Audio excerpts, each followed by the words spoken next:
bosing, registerga bosamiz. Undan keyingi sahifada bizga mana bunaqa oyna ochiladi. Create an account, ya'ni account ochish. Mana bu yerda country, region of residence, ya'ni bu yerda yashash joyimizni belgilashimiz kerak. Mana buni ochamiz va mana bu yerga qilamiz. O'zbekiston.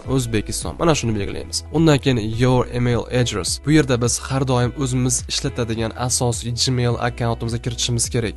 Gmailimizni kiritib bo'lganimizdan so'ng pastda parol kiritishimiz kerak bo'ladi. Parolimiz 8 dan 15 tagacha baland harflar, past harflar va raqamlar bilan harflarning kombinatsiyasidan tashkil topgan bo'lishi kerak. Shundan so'ng pastda mana bu bitishgani qoldiramiz va davom etish tugmasiga bosamiz. Keyin bizni mana bunaqa sahifa qarshi oladi. Bu yerda biz mana bu yerni real account tanlaymiz. Shundan so'ng bizga mana bunday sahifa ochiladi. Mana bu yerdan My Accounts ga o'tamiz. Umuman olganda biz Extension account ochdik. Endi bizning qilishimiz kerak bo'lgan narsa bu verifikatsiya. Verifikatsiya qilmasimizdan avval biz pul kirita olmaymiz va pul chiqara olmaymiz. Shuning uchun birinchi navbatda verifikatsiya qilamiz. O'ng taraf yuqorida Complete Profile. Keyingi sahifada biz birinchi navbatda Verify Email, Gmailimizni verifikatsiyani o'tkazamiz. Buning uchun mana bu yerda menga kodni yuborishga bosamiz. Undan keyin Access Broker biz kiritgan Gmailga kodni yuboradi. Biz mana shu kodni kiritishimiz kerak bo'ladi. Kodni kiritib bo'lganimizdan so'ng davom etish tugmasiga bosamiz. Undan so'ng ikkinchi narsa Verify Phone, ya'ni endi biz telefon raqamimizni verifikatsiya qilib olishimiz kerak. Telefon raqamni verifikatsiya qilish uchun tasdiqlovchi kodni SMS orqali va shu bilan birga telefon qilish orqali ham qabul qilishingiz mumkin. Telefon raqamni kiritib davom etish tugmasiga bosamiz. Va biz kiritgan raqamga Access Broker SMS yuboradi. SMSning ichida esa kod mavjud. Mana shu kodni kiritamiz. Kodni kiritib bo'lganimizdan so'ng mana bu davom etish tugmasiga bosamiz. Shu bilan telefon raqamimiz ham verifikatsiyadan o'tdi. Mana bu yerda yashil bitishkani ko'rishimiz mumkin. Undan keyin personal information, ya'ni shaxsiy ma'lumotlar. Mana bu yerda first name ga ismingizni, last name ga esa familiyangizni kiritishingiz kerak. Pasportda qanday yozilgan bo'lsa, ana shunday kiriting. First name ga ism, last name ga familiya. Mana bu yerga tug'ilgan kun, oy, yil shularni kiritib bo'lganimizdan so'ng pastda city, street, house, apartment. Bu yerga shahar, ko'cha va uy raqamini kiritamiz. Undan so'ng your gender, bu yerda jinsni belgilash kerak bo'ladi. Female, ayol, male, erkak, other bu boshqa degan. Bu yerni o'zingiz belgilaysiz. Shundan so'ng davom etish tugmasiga bosamiz. All set. Mana bu uchalasi verifikatsiyadan o'tgandan so'ng bizning verifikatsiyamizning birinchi qismi o'z nihoyasiga yetadi. Shundan so'ng mana bu yerda verifikatsiyani tugatish, ya'ni complete verification tugmasiga bosamiz. Shundan so'ng biz mana bunday sahifaga o'tamiz va biz bu yerda har xil savollarga javob berishimiz kerak bo'ladi. What's your occupation, industry? Bu yerda siz o'zingizni sohangizni, sferangizga kiritishingiz mumkin. Misol uchun healthcare bu tibbiy yordam, mana bu yerda education bu ta'lim tizimi, engineering bu engineering, financial service ya'ni moliyaviy xizmatlar. Shaxsan men bu yerda educationda ta'limni tanlayman. Keyin what's your employment status? Ishlik statusingiz qanday? Employed full time, ya'ni ishlayman. Self employed, men o'zim ish bilan ta'minlanganman. Employed part time, ya'ni bu yerda qisman ishlayman. Unemployed bu yerda ishsiz, student, retired bo'lsa pensiyaga chiqqan. Men bu yerda student qilaman. Pastda do you have a previous trading experience? Bu yerda bo'lsa bizning trading borasidagi tajribamiz haqida savol beryapti. Birinchisida bo'lsa 1 yildan ko'ra kamroq tajribam bor, ikkinchisida 1 yildan ko'ra ko'proq tajribam bor, to'rtinchisida 4 yildan ko'ra ko'proq tajribam bor, beshinchisida meni umuman trading bo'yicha tajribam yo'q. Shu yerdan siz o'zingizning holatingizga qarab belgilaysiz.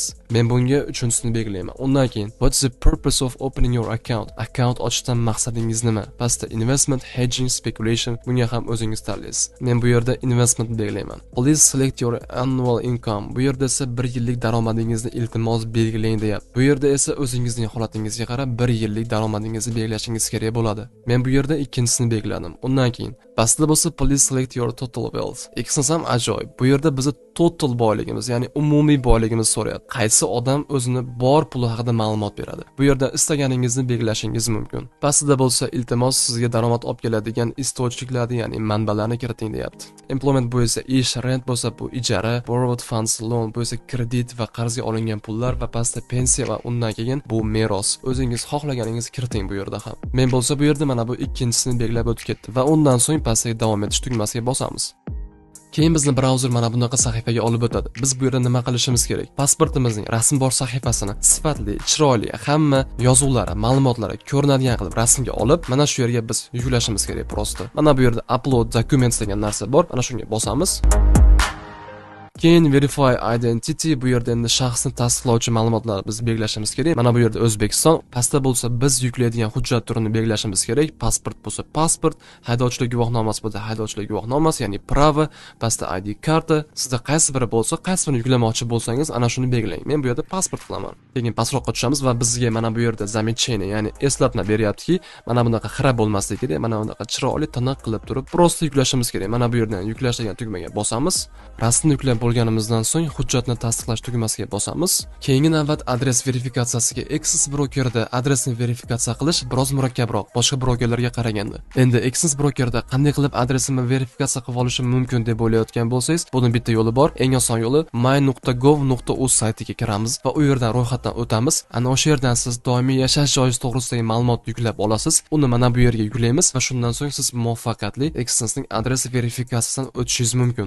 Men biroz avval sizlarga aytgan sayt mana shu bo'ladi. my.gov.uz, mana shu saytdan ro'yxatdan o'tishingiz kerak. Ro'yxatdan o'tish uchun pasport ma'lumotlaringizni kiritasiz va ro'yxatdan o'tasiz va undan so'ng mana bu yerda barcha xizmatlarga o'tib, doimiy yashash joyi bo'yicha ma'lumot, mana shu xizmatdan foydalanib, o'zingizning doimiy yashash joyingiz bo'yicha ma'lumot yuklab olasiz PDF shaklida va o'shani mana bu yoqqa yuklaymiz va shundan so'ng siz adres verifikatsiyasidan ham muvaffaqiyatli o'tasiz.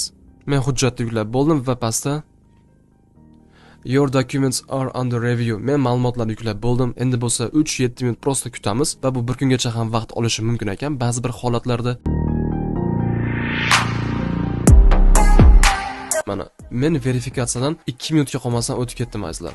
Deposit now deb chiqib turib. Endi agar men mana bu deposit now degan tugmaga bosadigan bo'lsam, deposit sahifasiga o'tganimizdan so'ng chap taraf yuqorida inglizcha yozuvda account verification complete degan narsani biz ko'rishimiz mumkin. Ya'ni 100% to'laqonli verifikatsiyadan men uje o'tdim va shuning uchun ham deposit sahifasidagi barcha to'lov sistemalari men uchun endi uje ochiq. Agar siz verifikatsiyadan o'tmagan bo'lsangiz, barcha to'lov sistemasi ham siz uchun mavjud bo'lmaydi. Misol uchun, mana bu bank kart, Visa yoki Mastercard orqali siz deposit qila olmaysiz. Menda bo'lsa uje hozir hammasi mavjud. Shuning uchun ham verifikatsiyadan o'tib olish juda ham muhim. Va ana endi men o'zim uchun qulay bo'lgan savdo hisob turlarini ochishim, unga pul kiritishim, pul ishlab pulimni xotirjam chiqarib olishim mumkin. Access broker siz pul kiritganingizda va pulingizni chiqarganingizda 24/7 12 ga 1, ya'ni 1 yilda 12 oy xohlagan payt pulingizni bez komissiya chiqarib olishingiz mumkin. Access brokerda juda ham qulay savdo hisob turlari bor. Sizdan Access broker hech ham swap komissiyasini avtomatik ravishda olmaydi, chunki biz O'zbekistonda yashaymiz. O'zbekistonda bo'lsa islom diniga 98% odam e'tiqod qiladi. Shuni hisobga olgan holatda broker sizdan hech qachon swap komissiyasi olmaydi. Access brokerning savdo hisoblari to'g'risida podrobniy informatsiya berganman. Yuqorida video kelib chiqadi. Mana shu videoga bosib turib, Access brokerdagi savdo hisoblari to'g'risidagi podrobniy ma'lumotni, informatsiyani olishingiz mumkin. Access brokerga qanday qilib to'g'ri ravishda pulni kiritish va pulni chiqarib olish to'g'risida ham video qilganman. Buni ham hozir yuqorida kelib chiqadi. Agar bu temaga ham qiziqsangiz, yuqoridagi videoga bosib ko'rib olishingiz mumkin. Access brokerdan to'g'ri ravishda ro'yxatdan o'tish xuddi shunday amalga oshiriladi.